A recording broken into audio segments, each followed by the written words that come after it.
Hailing from AfterBuzzTV, it's Ringside Pop, you know it don't stop.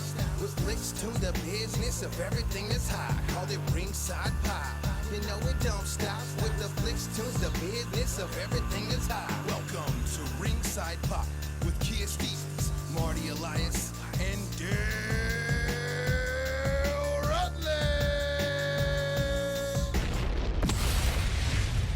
I am Dale Rutledge, your host for today's episode. We're doing things a little different on today's Ringside Pop. We're going to discuss our wrestling journeys. As a host, a referee, and a wrestler turned actress, the three of us have had three very different paths in this crazy industry. How did we each enter the wrestling business, and what places around the globe has it taken us? And what brought us here to Ringside Pop? We always love having guests on the show, but today's panel is just the three of us. As always, we like to kick it off with Miss Stevens. You might know her as Amazing Kong, Awesome Kong, or Karma. Yeah. But we know her as Kia. Hey. How you doing? Good. How you doing? I'm doing pretty good. You seem so far right now. I know. What's up with this? Raise your shoulder to shoulder. I know. I got to rub up against Marty for warmth. Y'all behave over there. So we signed some paperwork before the show. Y'all can't get too frisky. Also, he's one of WWE and Lucha Underground's finest to wear the black and white stripes. He's Marty Elias. How you doing? How's it going? Going great. I'm glowing. Are you? Yeah. Yeah, things are kicking them back up, huh? Oh yeah. I'll be glowing tomorrow. He's teasing me because he gets to go back to work tomorrow, and I got Yes, I to do. wait a week. Okay. Yes, So you're a week behind, huh? I'm a week behind. Behind, yeah. I see. But I'm going in tomorrow and setting up rings and getting stuff prepared for the girls to come in, and I'm excited as can be. And like I said, I'm glowing. Gonna gussy it all up for you, basically. Yeah. Oh, I can't wait to be back. But normally we start with the news, so why not do it right now?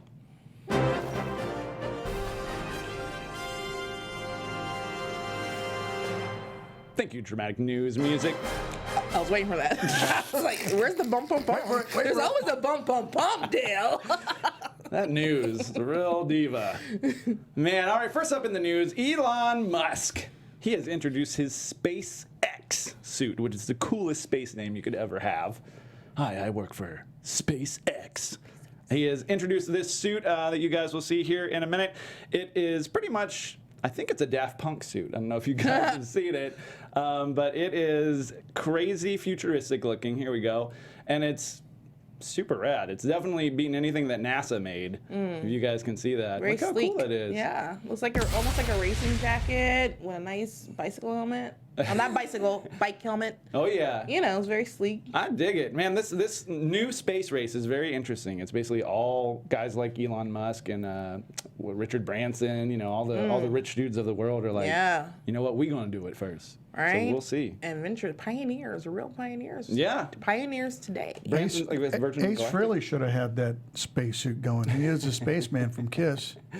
Maybe next tour. he'll Maybe be in next tour. this. Or he could be one of the first to go. I heard they were selling tickets on Virgin Galactic already. Yeah. feel like it's fun. Yeah, I believe so. Oddly enough, back in '79 when they started talking about the space race, Ace Frehley was one of the guys who said he wanted to sign up and go for it. I don't know if he can afford it today, but I know in 1979 he could when Kiss was Super Kiss. He didn't invest properly, maybe? Maybe not.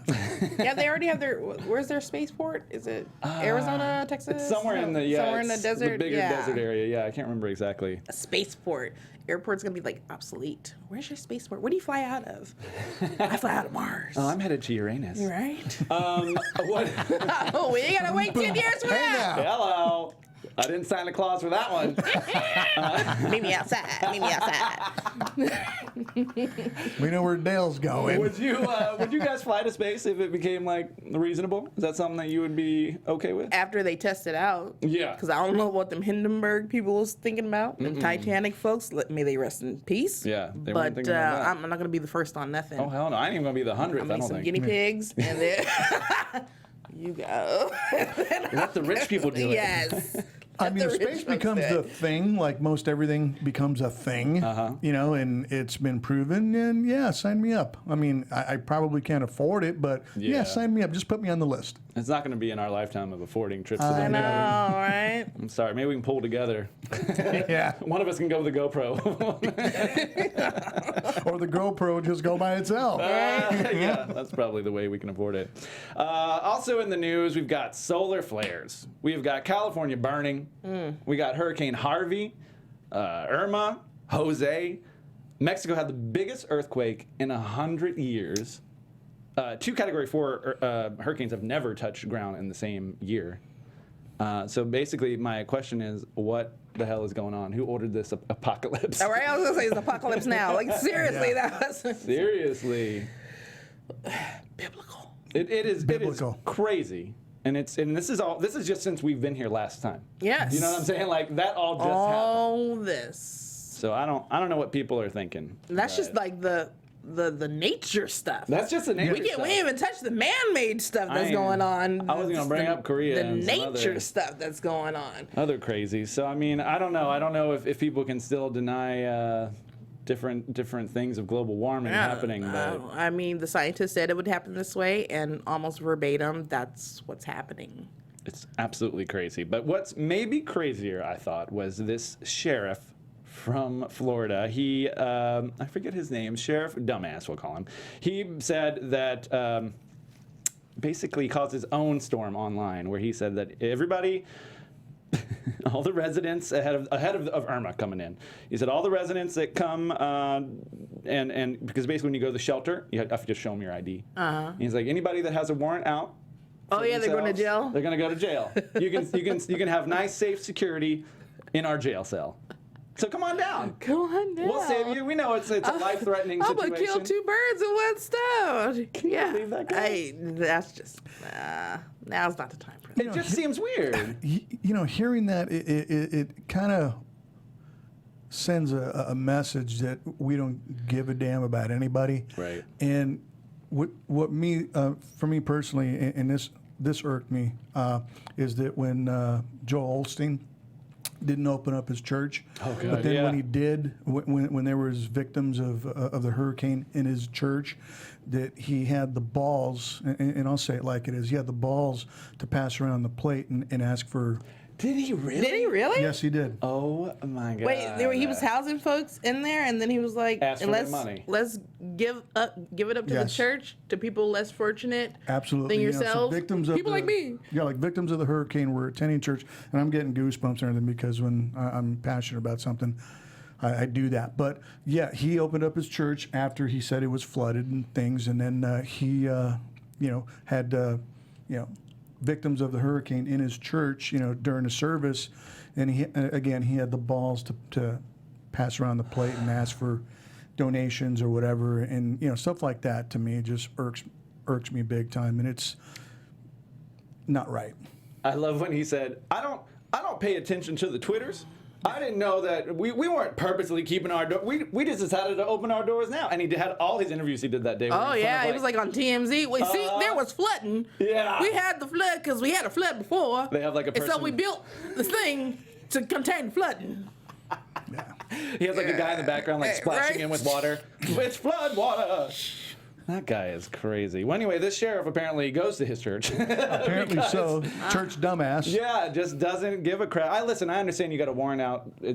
Obviously some things are going on with you, but I mean, like any warrant, like Any warrant, they were like a saying. traffic. Like I didn't get to the courthouse for my little traffic ticket. he said if you show up, you show your ID, we check it. You got a warrant, you going to jail. Oh, that's just inappropriate. So everybody's just gonna stay. If you have anything like that, Right. you're gonna take the danger of the storm. I'm Yes, sure. you're gonna take the danger of the storm, and 'Cause it that's may an cost you unknown. your life. Yeah, and it may cost you your life because you got some damn brake light that was out and you didn't go to court. It's appalling to know that people like that who, like I said earlier, don't give a damn about people or, just humanity. I mean, with these disasters that are happening, I mean, with something like that, you should be able to turn the other cheek and go, hey, you know what, human to human, humankind. I'm going to first. help you. Yeah. And all that other nonsense like warrants and all that other stuff, it doesn't mean anything right now in the big scope. And if you want to be an a-hole, that's great. Say that kind of thing to your coworkers at the sheriff's office or whatever the hell. But he tweeted this. He's just putting that out into the universe of, all right. Anyways, so in better, more exciting news that is not related to anything terrible, Nikki Bella is going to be Dancing with the Stars this season. They put out an official photo of her looking good in that dress. That's a wonderful dress. I don't know who that guy is, but he's looking all right too. But this whole thing looks. I don't watch this show, but What? I You don't watch watch for the mirror ball? it just taxes me to watch it. It's a lot. Has it started already, or they just announced the They show just be on? announced who's going to be on, so it Okay. starts, I guess, maybe in a couple weeks or something. Yeah. Apparently they're rehearsing right now is what they're doing. Yeah. I watched Dancing with the Stars twice. First time I watched it because Jericho was there. Was Stacey Keebler the other one? No, actually Tommy Chong was the other one. Oh, yes. Yeah. So Tommy rocked it with his bad knee. yeah, man. So it was cool, and it was great because I actually got to go down and watch him film it when Jericho was there.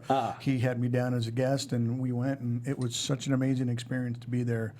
I mean, it's such a small soundstage too, man. You think, of course, there's smoke and mirrors with movies and whatever TV, but I mean, the place was just like a little room, is what it was. But it was so cool to see it and see Chris get his thing, and thankfully he didn't get voted off when I was there. And, it was so cool, But congrats to her, and I hope she does well. Yeah, it's Yeah. interesting that they've had. I guess this is the third wrestler, right? That they've had on there. If it was Yeah. Stacey Keebler, Yeah, Jericho. and Yeah, now she'd Nikki be the Bella. third. And they always have you do like your signature whatever, so we're going to see this. Go Kia, go Kia, go Kia. Work it, Nikki, work it. You know she gonna bust that out for sure. She might be the first active wrestler to do it because Jericho did it when he was not at the company at the Yeah. time, I believe. Right? Yeah, he was in Fozzy mode. Yeah. So maybe she's the first one while still under contract. So good for her. All I'm right. excited to see what they do with it. And I love Nikki and anything she does, so I'll check it out. Is it on Wednesday? It's on Tuesday nights, huh? Are they still breaking it up where they vote on one night and dance on the Yeah, other I night? believe Yeah. so. Okay. So she's gonna go up against SmackDown. Oh. It's gonna be SmackDown v Nikki Bella. Oh, wow. I'm always causing trouble. Let's see. know. I New like it. Tuesday Night Wars. But it's gonna. That's why I like you. It's gonna be interesting to see if Cena misses any tapings to go and. Watch her live. He'll be there for sure. At least for one. Yeah, because if they're taping on Mondays or Tuesdays, I mean, and John wants to show up and give support, I wonder how they're going to write him out of that. Ooh. Or maybe they just do a segment from there or something like, oh, here's Nikki and John backstage. Interesting. And he When does it doesn't run start? in. When does it premiere? I didn't look that up.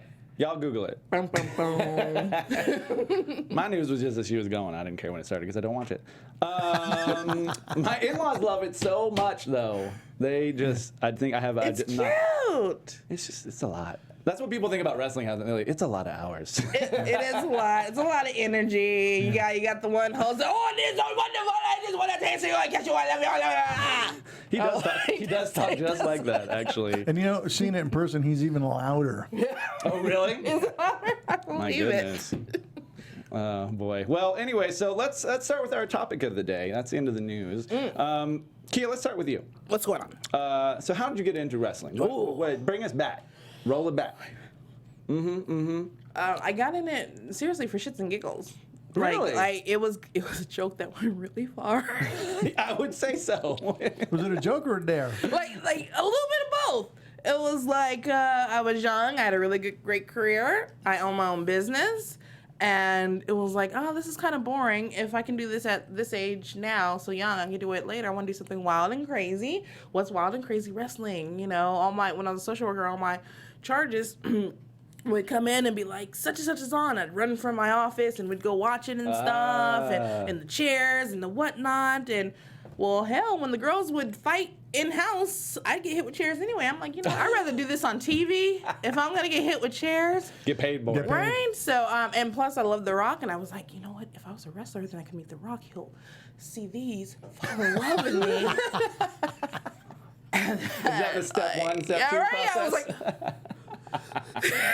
That's see. I meet to rock. I show 'em my titties. Right? Marriage. Oh gosh. Step 3. Right? Seriously, like for a while, this is like when the internet was still like new. I was like my handle was like Miss Pebbles for a while because like rockin' Pebbles and Oh my God, are you yeah, I was kidding? obsessed. tremendous. I was obsessed with all that. I thought you just really That liked was that mine. recording artist Pebbles. You right? remember her? Well, I mean, yeah, no, I love Or you the wanted rock. to show him pebbles. I love the rock, and so that was my plan. And so I went out and I tried out for what's the gimmick, the Tough Enough. Oh yeah. And then JR said what he said, and he was like, "Oh, you never make it. You're too big." And I was like, "You watch this, mother effer." Oh, that was his. Yeah, he was like, "Oh, you're too fat. You're too overweight to ever be successful in wrestling." And I was like, "Oh, really? Wow. You don't say that to me. Did you do send not him- dare me." Did you send him the crow to eat, or has he figured it out on his own? Oh no, he's figured it out. So yeah, you don't say things like that to me. I'm still wishing somebody would dare me say, "Oh, you would never make $1 million." I'm like, "Don't you say that to me."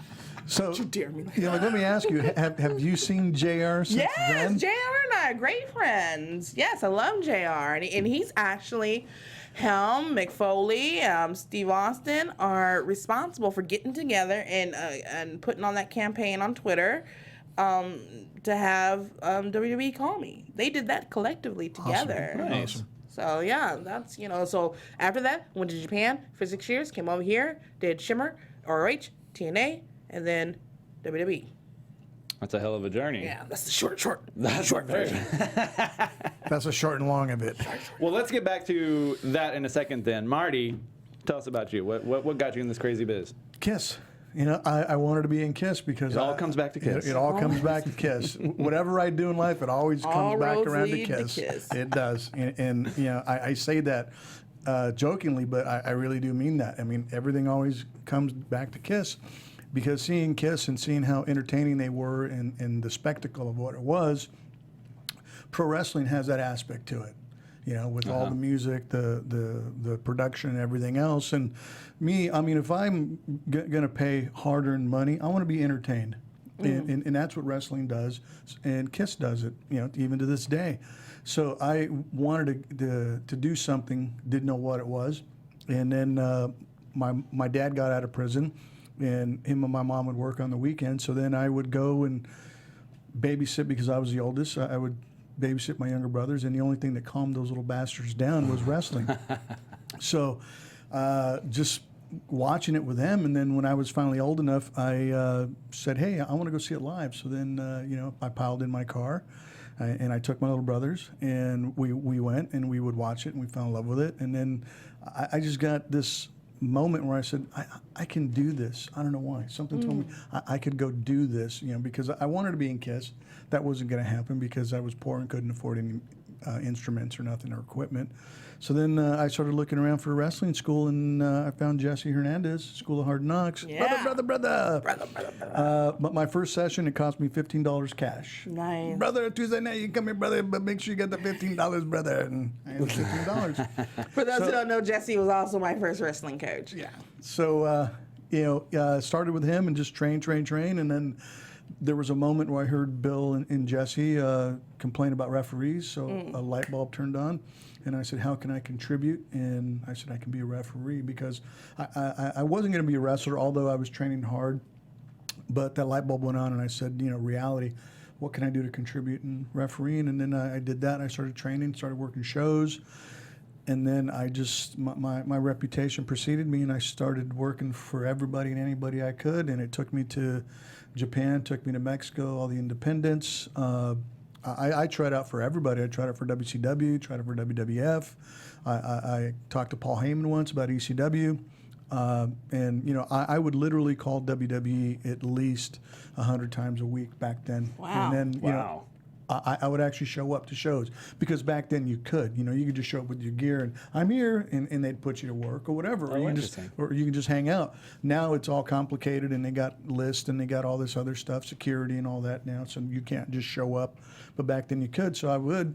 So it got to the point where JR was transitioning out with J.J. Dillon and John Laurinaitis, and it got to the point where John Laurinaitis called me one time and says, Marty, we know who you are. Don't you effing call us again, because you're bugging us. if we need to hear from you, we'll call you. And I was like, all right, thanks, John. Appreciate that. Calls next week. I did. I did. I called. I didn't stop that, man. So I kept calling, man, and That's funny. I finally got looked at, and like Tommy Dreamer was a real big fan of mine, and he got me looked at. But I showed up one time to a WWE event. It's when Booker and Batista had the big fight at SummerSlam. Oh yeah. And everything was chaotic. And Johnny had told me the night before at Raw that he would talk to me when doors started. When doors opened, he was gone, disappeared. So I went to San Diego the next day, and I seen him all by himself walking down a hallway, and I said, now's my time. So if there's ever an opportunity, ladies and gentlemen, boys and girls, if there's an opportunity, seize the moment and do it. So my moment was there, and I said, look, I need to talk to you. And he very sarcastically goes, what do you need to tell me? No. And I said, well, and I continued asking him for his time. So finally he goes, go ahead, tell me. So I cut a huge promo on him. It was laced with profanity and everything else. I told him that I was the best, that if he didn't hire me, it would be a big mistake, that he needed me, I would be an asset, and if he didn't like it, I wasn't going to leave. And whether he hired me or somebody else hired me, I was going to be with WWE no matter what. Ooh, wow. So he walked me over to the table where Tim White and Sergeant Slaughter were, and this was in San Diego, and he says, Sarge, get Marty a dark match. I want to see what he can do. Huh. So I got a dark match. It was Funaki versus Sylvan, and Funaki went over with the crossbody out of the corner. And I came back. He says, you did a good job, kid. Timmy White seen the whole thing go down when I cut the promo on Johnny. And he goes, damn, kid, you did great, kid. You did great, kid. And so Tommy Dreamer pulled me aside. He goes, Johnny was really impressed with your work, so we'll be in touch. So they called me maybe 3 weeks later and says, hey, could you come help out? And I went, sure. But Howard Finkel actually called me up, and I thought it was a rib because he called me at work. Hey, Marty, Rubalcaba, we're calling on behalf of John Laurinaitis. Would you like to come out and help work? I was like, yeah, right, click. No. Hung up on him 3 times. It happens more than you think. Yeah. Ouch. So finally he goes, can I have a fax number so I can fax you some information, flight information? I was like, yeah, whatever. So I gave him a fax number. Well, can you please stand by the fax machine? Let me know that you're getting it. And I was like, whatever, dude. So then I'm standing there, and he was like, yeah, the fax is coming through now. And it starts coming in, and I went, I had to change my shorts, man, because it was real. And That's awesome. The rest is history, man. It's funny how they're real cool with that, because it really happens more than you think. Mm-hmm. I mean, when Tommy Dreamer actually gave John Laurinaitis my number, Tommy called me up and said, can I give John your number? And I'm like, this is a big old game, whatever. Right, all right, yeah. You're ribbing me, whatever. I got a sense of humor, play along. And then I get this phone call, and I had the flu. I sound like I sounded the other week. Right, a few weeks ago, and so there's John Laurinaitis, who sounds a very distinctive way. Yeah. And I have a strep throat, and I'm like, hello. And he's like, this is Johnny. I'm like, is it really? I'm not trying to make fun of you, but... And then, I asked him to email me just to really see if it was really John Lauren, and it really was. He emailed me from the WWEcorp.com, and I was like, oh! Yeah. And I got Tommy back, like, thank you, Tommy, you're awesome. That's so funny. It's crazy. I bet a lot of people make fun of his voice. I'm sure you weren't the first one to accidentally do it even.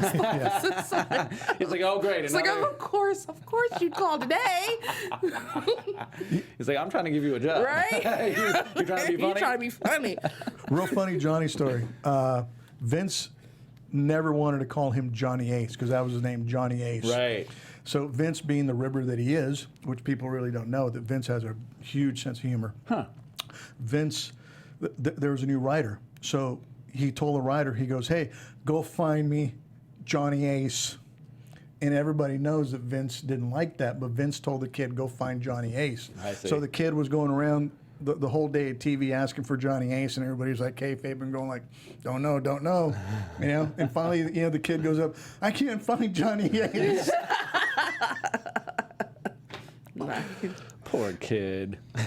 Ribs. Yeah, there's a lot of ribs over there. I tell you what, I actually I started 2008. I used to work for Bedhead for my journey, And it was like when the divas were really being, I think the divas launched right around then when they were actually calling them divas. And so I was a huge fan already, and so I contacted them like, hey, I can give you guys a bunch of hair products and stuff, you know. And ain't nobody turned down free hair products is what I found out when I worked at Bedhead. Anything free. Anything free, but man, I tell you, hair stuff will get you far. Is what I found out. It's like a currency in certain cultures. And I just started, you know, working with them that way, and they, you know, they were super nice and surprisingly really cool. Like, you never know how that kind of stuff is going to do, because I was a huge fan. So to me, it was like a risk kind of to even be like. But you know what, Dale? We're all huge fans, man, and that's what a lot of people don't get, man. Oh, you're a mark. Oh, all these marks. No, we're all marks. You know, that's why we got in the business, because we loved it and we so appreciated much it. that we had to be a part of it. Absolutely. You know, so when when I hear people say that, oh, the marks and everything, what are you talking about? You're a supermark. Exactly. Yeah, I'm a supermark and I'm proud of it. Me too. Hi, my name is Kia and I'm a supermark. Very different from a supermarket, by the way. Right? Yes. Very good. I want to be very clear.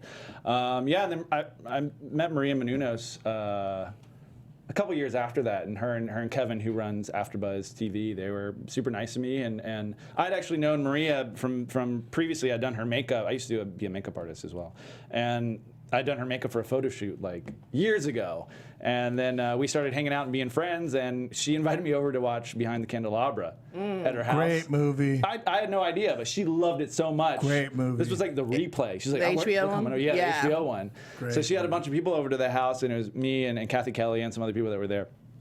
And Maria and I happened to sit next to each other. And I had never done like hosting or anything. I always did like theater and stuff, you know, in school, but I'd never really done hosting gigs. And I was like, you know what you and Liberace have in common, right? She's like, no. Like, both appeared at WrestleMania. And she was like, oh, that's right. You love all the wrestling stuff, you know, whatever. And it just kind of took off from there. We started talking about wrestling, and then she was like, you should come be at AfterBuzzTV. Nice. And I was like, okay, like right now? Right. I'm available. Back it up. Fast forward. Yeah.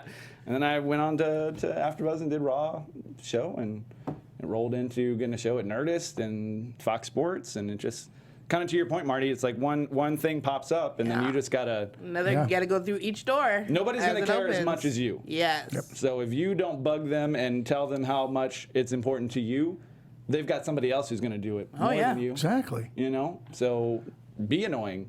Oh, yeah. Because Be that squeaky wheel. Yeah. Be daring, be brave, and take every opportunity you can. Make your opportunities. Absolutely. You know? So globally speaking, where is the favorite place of yours that wrestling has taken you? I'm gonna exempt Japan because that's just like very obvious. It is a toss-up, the UK and Australia. Like, Okay. it's Anywhere in particular in the UK, or just kind of like all the vibe like of all of just it? the vibe of it. You know, it's gosh, I don't know. Wait, I love Scotland too. I love Glasgow. No, I would say between the UK and Perth, Australia. Now, which one did you go to first? Because a lot of times I feel like that UK. first trip you go somewhere, it's kind of like catches you off too. After Japan, UK. UK? First one. Okay. Yes. UK is nice because it feels familiar in a way. Like Yeah. some people are speaking English, something, you know. And yet foreign at But the that's same so time. different. Everything's so Yes, old. So old. They drive on the wrong side of the road, depending on where you are. You know, it's like the other side. no, it's the wrong side. I've looked into it. They want you to think otherwise.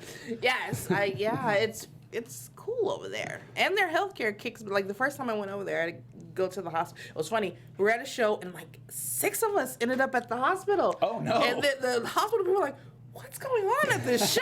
Like, is this a prank show? What's Right? happening? And everybody had something like different going on. I didn't. My match was over, but like I had something gastro going on, and I was like, so I don't eat the cheese here. I can eat it.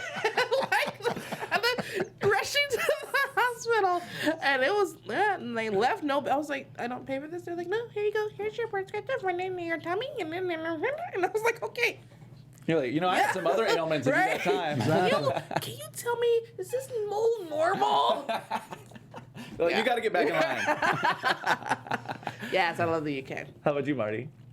Japan, of course, just like Kia. I mean, in Japan, of course, because of the history and just working with those guys there. Like, when I went on my own, I worked with Otani. And that's one of the things, that I pride myself on, is that a lot of the WWE refs, even former WWE refs and the guys who are there today, have only done like certain indies and things of that nature. Where I did Mexico, I did Japan with 0-1, Hashimoto, prior to going to WWE and everything. So a lot of them haven't had that opportunity to do that. I take pride that I have done that.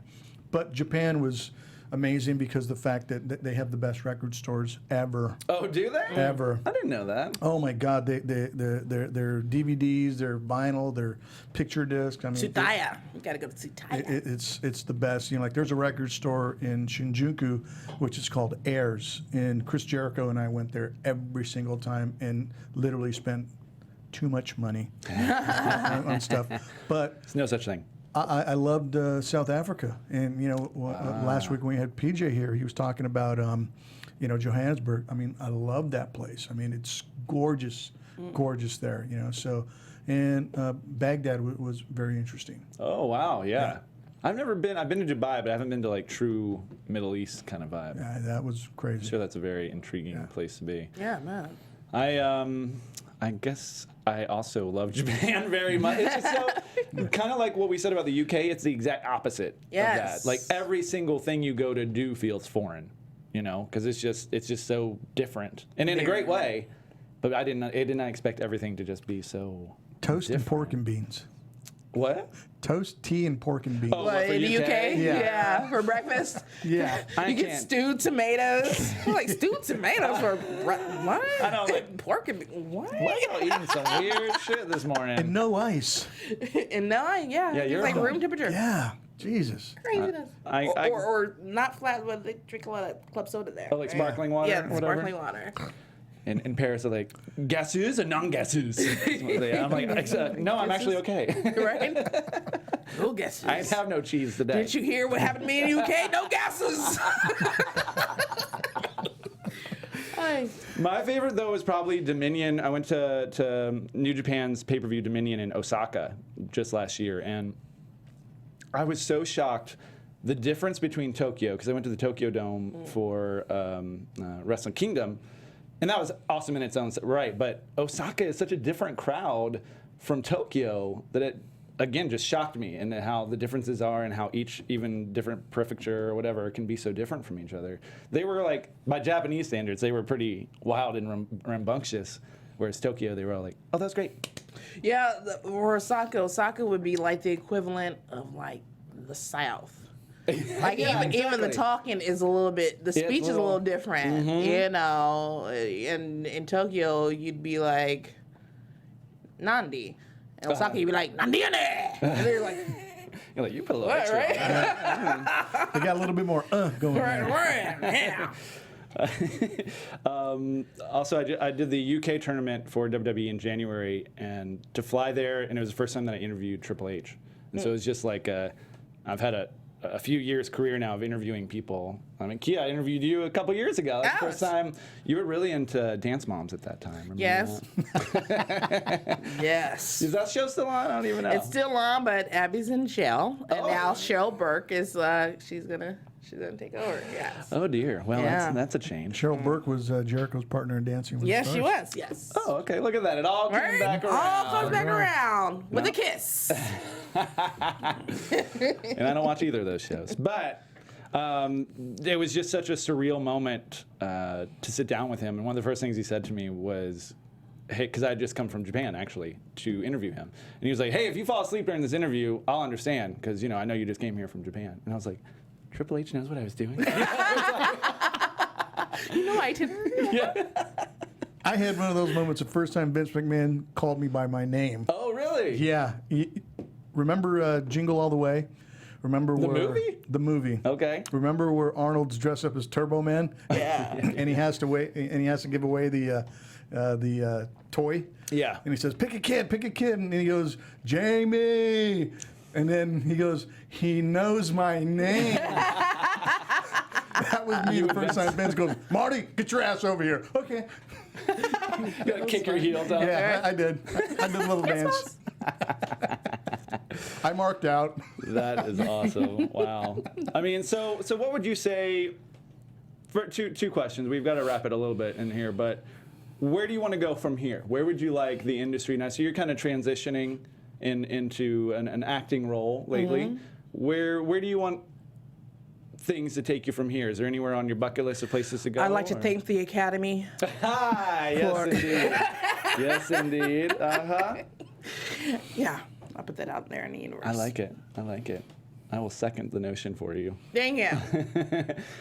How about you, Marty? Paul, Hunter, what are we doing tonight for the show? Are we rewriting it, or do we need to find some new talent? Sounds like you're booking over there. You're an agent over there, Marty? Yes. All right. Nice. Nice. Wow. I'm scared to work for WWE. I got to be honest with you. I have had so many, it's not like a big secret, but so many people have had so many different ways they felt when they were there and then after being there that I don't know. I have such a love. We were talking about we all get into this because of this love of the industry. I don't ever want to lose that love. So I just don't know if I would ever want to end up over there because I'd be afraid of because you can hate some people when you work with them for some dumb bullshit. You know what I'm saying? And then that affects you oh, now I'm not going to drink that soda brand because they had a coworker who was a jerk or whatever. I don't know. I have that little bit of trepidation for it, but otherwise, I don't know. I personally would like to. I'm gonna live in Japan. That's like a big goal of mine. If I can make, because I'm doing a lot of travel writing now too. So if I can make my life work in Japan one day, I would love to live there. I'm gonna go visit I you. highly recommend it. Yeah. Yeah, you're welcome to visit anytime. You better believe it. Highly recommend it. I might move back for a little while. Really? You I'd think about love it? to move back for at least maybe have a vacation apartment there. Oh yeah. Or vacation mansion. They call them mansions, which was very confusing when I first got back. I was like, I'm staying in a mansion? Their mansions are real small. Right? Yeah, right? They say so many things funny over there. I love when they say juice. Juice. Macadano. Maca. It's McDonald's. It's McDonald's. Chateau. So I think I had an hour-long conversation about Chateau. No, in Chateau, USA. I was like, I don't know what Chateau. I have no idea. Seattle. It's Seattle. I was like, oh, see, and as Americans, you always you're condescending. You're like, oh, Seattle. Seattle. Seattle. Yeah, I can't wait to hear all the different words that are funny to me when I go over there. I can't wait for you. So I'm gonna do school for 3 months over there, starting in January. I'm gonna go for Wrestle Kingdom and then just stay. Yes. Until they boot me out. Yes. Oh, Dale, I'm so happy. Yeah, it'll be That's awesome. I think it's gonna be expensive, but I'm just gonna do it anyway. Do it. It's gonna be worth it. Yeah. It's gonna be so worth it. I gotta give it a try at least. If I don't, I'll be mad that I didn't. Yes, you will. It'll it be now. it'll be in between seasons of this show, so I can work it out and Yes. come back. No, things. and saying that, Or we just go on location. Yeah. you can do that too. Count me in. Can we just shoot from a phone? Yes. No, it's just going out and following what your passion is and what you love. That's why all three of us, that's our journey, and we went and we pursued it. It's sad because more times than not, people don't go and follow that passion or their dreams or whatever because certain people in their lives or whatever, or they just don't have the confidence to go do it. But yet, there's three of us sitting right here who are Dream stealers. Dream stealers will steal your dream. And if you're too afraid to sacrifice, you will never become who you want to be. You can never become who you want to be by remaining who you are. That is 100% true. And people let fear stop them from trying things. It is definitely okay to try something and fail. Yes. There's nothing wrong with that. It makes you better at the next thing you go try to do. Hey man, how many times did Edison or whomever really invented the light bulb and Tesla. try before they got it right? You got to think about things like that. Elon Musk. How many times did they, go through all these things? Yeah. I mean, if everything worked now, we'd be in space right now. But they're trying and they're failing every day, and every time they try and fail, they learn something new. Walt Disney failed. Yeah. Right, yeah. Absolutely. Yeah.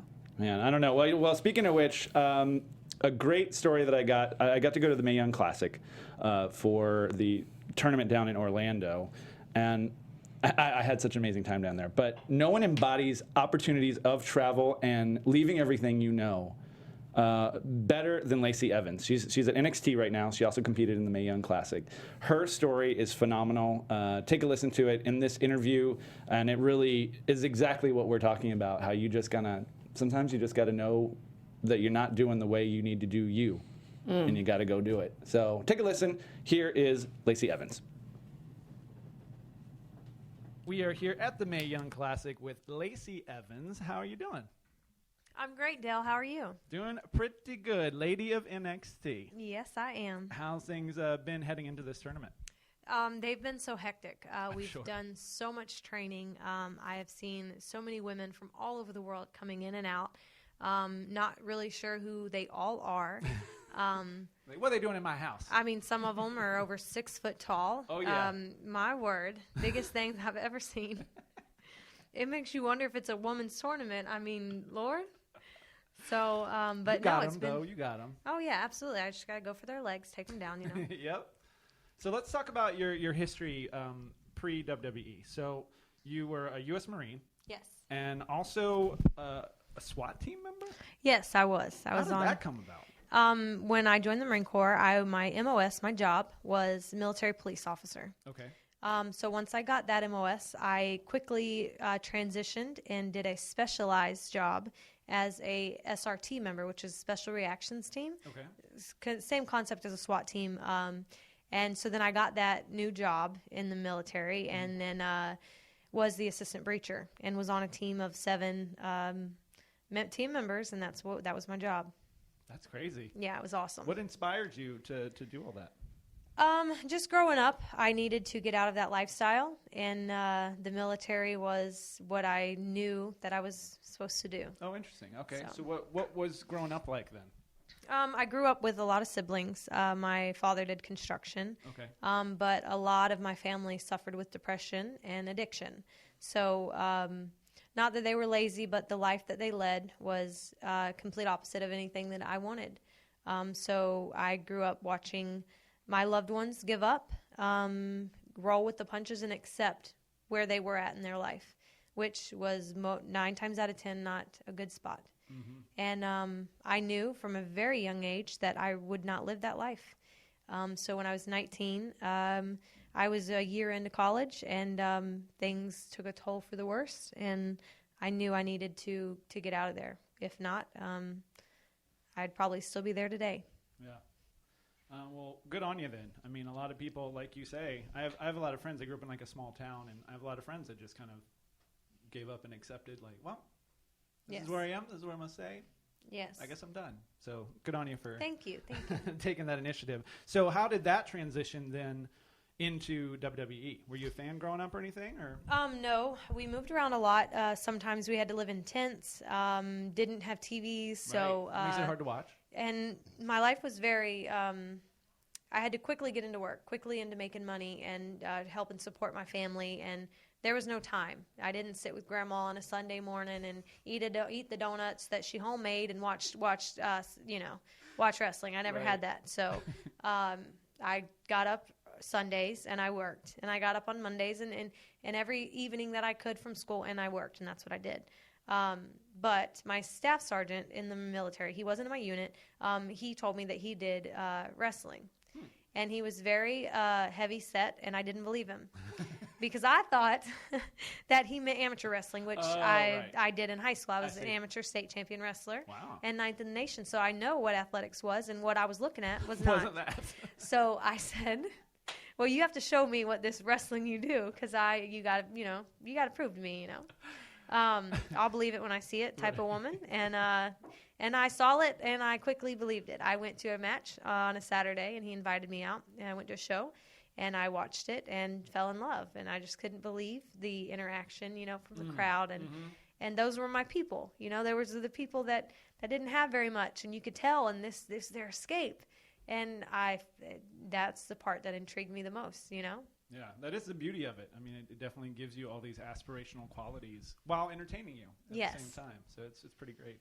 So then, okay, so he shows you the biz, and then what? You say, I'm headed to WWE, or how you do I want to know the become truth? This? Yeah. I was in the next match. I was in the next show that Saturday. And my opponent was the 250-pound staff sergeant. And I almost died. And to date, it was probably one of the hardest matches that I ever had. Oh my God. Staff Sergeant Niles, yes. It was quite an experience. Yeah, but I just gave it my all. Right into the pan. Yeah, literally. And I burnt into a crisp. But I jumped into the pan, so I'm good. That's crazy. Wow. That's probably the quickest turnaround I've ever heard of. But it wasn't long after that. So Tom Casio, he used to write biographies for Ted DiBiase, a few of the big names within WWE back in the day. And he was also the promoter for that wrestling promotion. Really? Yes. So it was just by some chance. It was pretty, I just lucked out. Yeah. He was the promoter, and he was also a Georgia State professor, you know, so he was very busy within the community and had a lot of strings. And he saw me wrestle. Well, he saw me that first Saturday just as a spectator. Saw me get in the ring the following Saturday up against this grown man. And he quickly got on the phone, and he still had Ted DiBiase's number, contact. Nice. And he sent him a text, and he said, I mean, this female Marine just walked in, and I'm telling you, you need to give her a shot. Me not knowing about WWE and that, you know, didn't know anything. I see. But I'll be damned if I wasn't going to try. Right. Because I liked it, and I knew I may have not been good, but I knew I could be good. And if they just gave me a shot, I could prove it. And sure as hell enough, they did. That is crazy. That is mind-blowing. Now, had you done anything that was sort of like, was performing arts of any kind in your past? Was there anything that you did previously that kind of led you to the more character side of it? Or was it just the physicality of it that you liked? The grit, the physicality. Okay. I hated drama. I did not want to go up there, and I did it in high school because I had to. Okay, right, of course. But I didn't like any bit of it. Huh. Now, if it would have been a fighting scene, I would have been the first hand raised, but it wasn't. It was, Never oh, Romeo. Like, no, absolutely not. That is not what I had no interest in it. So that was the hardest part for me was, you know, getting the character, and, you know, I wanted to fight, and I wanted to, you know. But this job has a lot of different aspects to it. So I'm still learning every day and making sure that but I don't like to lose, and I like to be good at what I do. So I put in a lot of effort. That'll drive you to do a lot of cool stuff. So tell me about the lady of NXT then. So where are you drawing inspiration right now?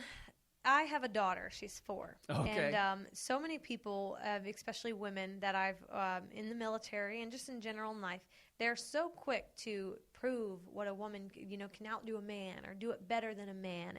And I've never been one to do that because I'm proud of being a woman and I'm proud of being a lady. And I think that women are badasses without just being women alone.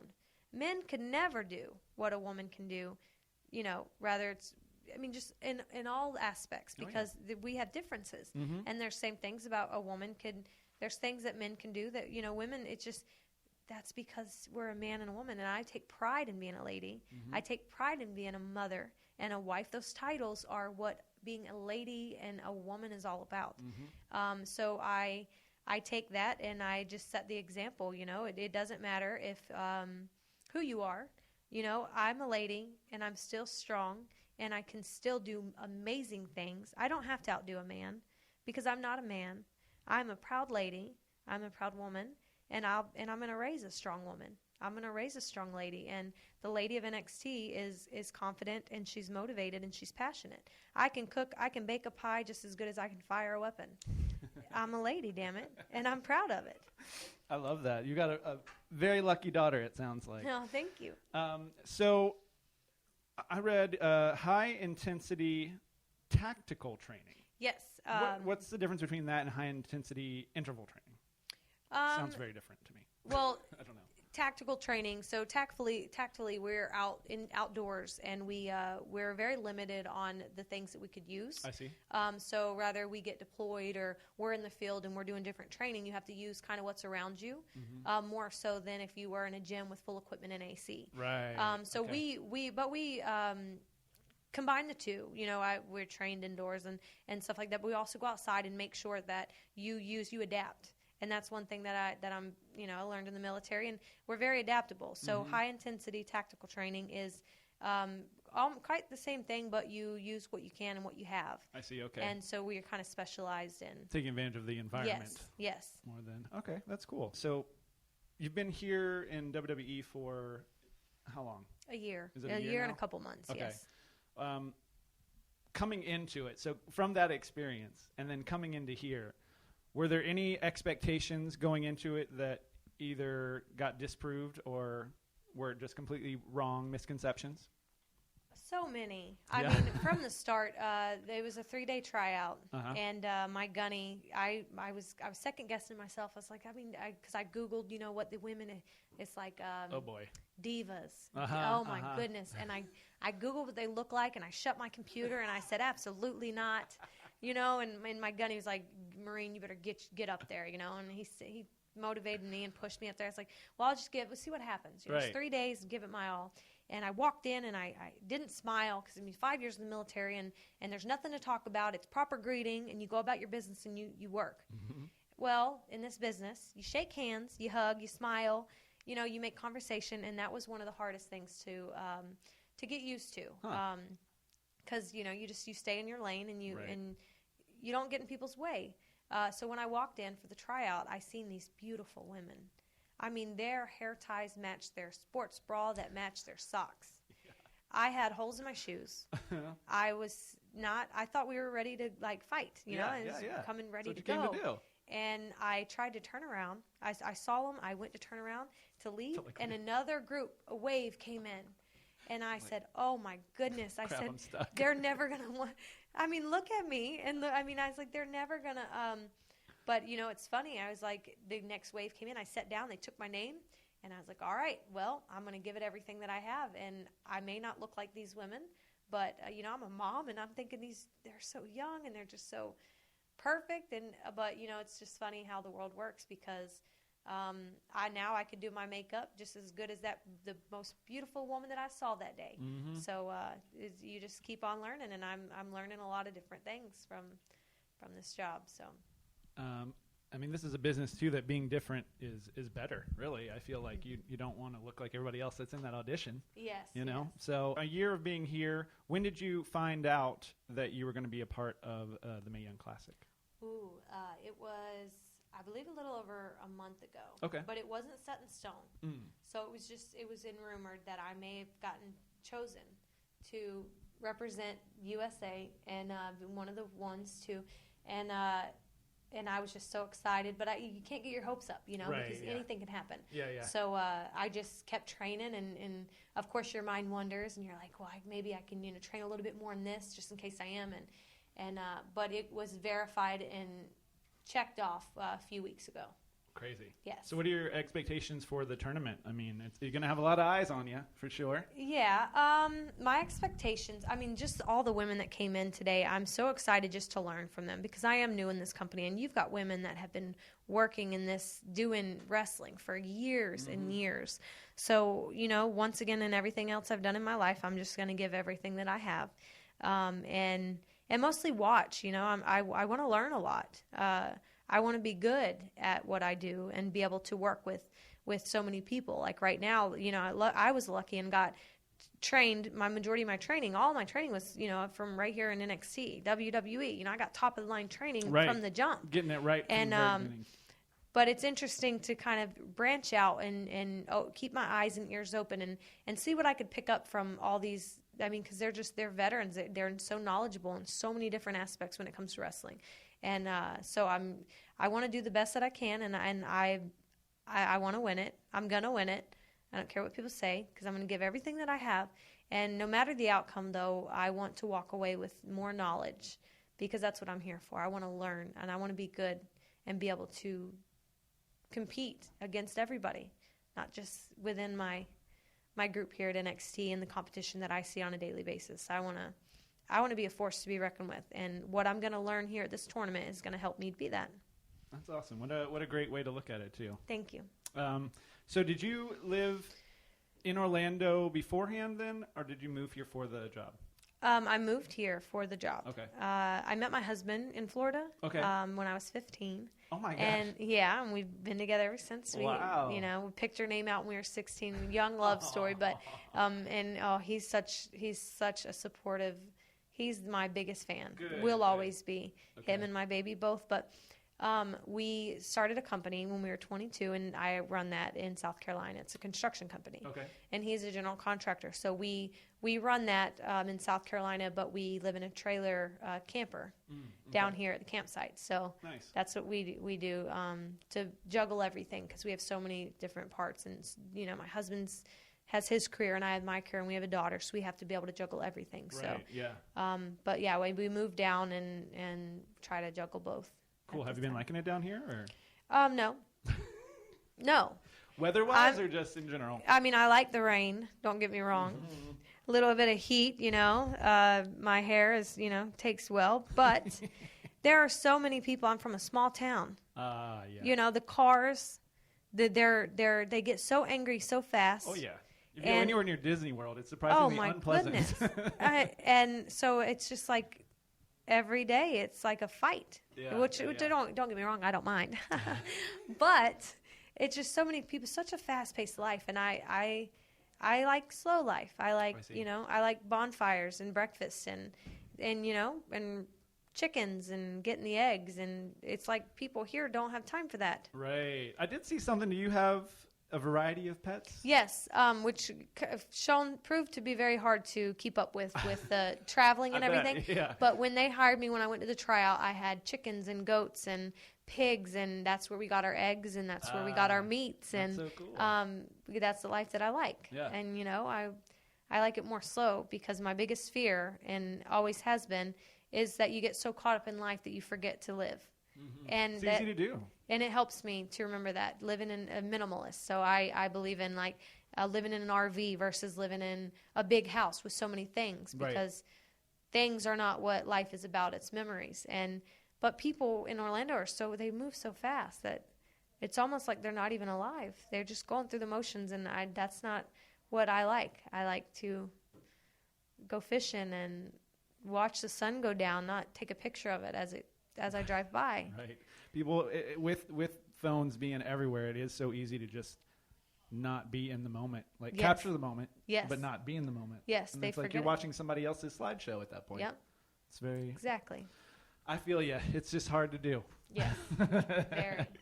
Well, this has been awesome. Thank you for your time on here. So I see here, at Lacey Evans, WWE for Twitter. Is Twitter your fave? Are you more of an Instagram person? I'm more of an Instagram, but I share it to my Twitter regardless. Everything that pops on my Instagram I may tweet a little opinion every now and then, but I have to be very careful, because I love America. And and a few other things, but I'm sharp tongued, kinda, and I say what I think, and I think what I say. Yep. And I mean what I say. So I feel like you got to make fans or enemies one way or the other. Either way. Just be you. Yeah. So I just have to be more careful with my Twitter opinions. I see. Okay. But a caption on an Instagram is easier to think through versus a quick comment. Yeah. So. Well, awesome. Well, thank you for your time, and good luck in the tournament. Thank you so much for having me, Dale. Lacey Evans, she was awesome. Thank you so much for doing that interview. And she didn't win the Mae Young Classic. We don't know who has won quite yet. I don't know. I don't know who my money is on. They're both fine, I guess. I like Pirates, so I don't know if that helps. Marty, speaking of travel, Kia had to literally run out for travel right now. She's a busy gal. So There she is. Follow her at Spinning Fist. Marty, put yourself over. Marty Elias, 1967, at Marty Elias 1967 on Twitter. Instagram, which I do Instagram a lot, is at Marty Elias 67. And on Facebook, just good old Marty Elias. You are an Instagramming fool. I like it. I am. I am The Walking Dale on Instagram and Twitter. You can also follow us at Ringside Pop on Facebook, Instagram, Twitter, whatever you want. Just find us, watch us, subscribe, like. Thanks everybody here at AfterBuzzTV, and thank you guys for watching. We'll see you next time. Peace. From Executive producers Maria Menounos, Kevin Undergaro, Dale Rutledge, and Stephen Lemieux. Managing producer for AfterBuzz Wrestling, Mark Donica, and the entire Ringside Pop staff. We would like to thank you for tuning in. Like us on Facebook, rate and comment on iTunes and YouTube. Follow the show on Twitter at Ringside Pop. This has been a presentation of the AfterBuzz TV Network. Buzz you later!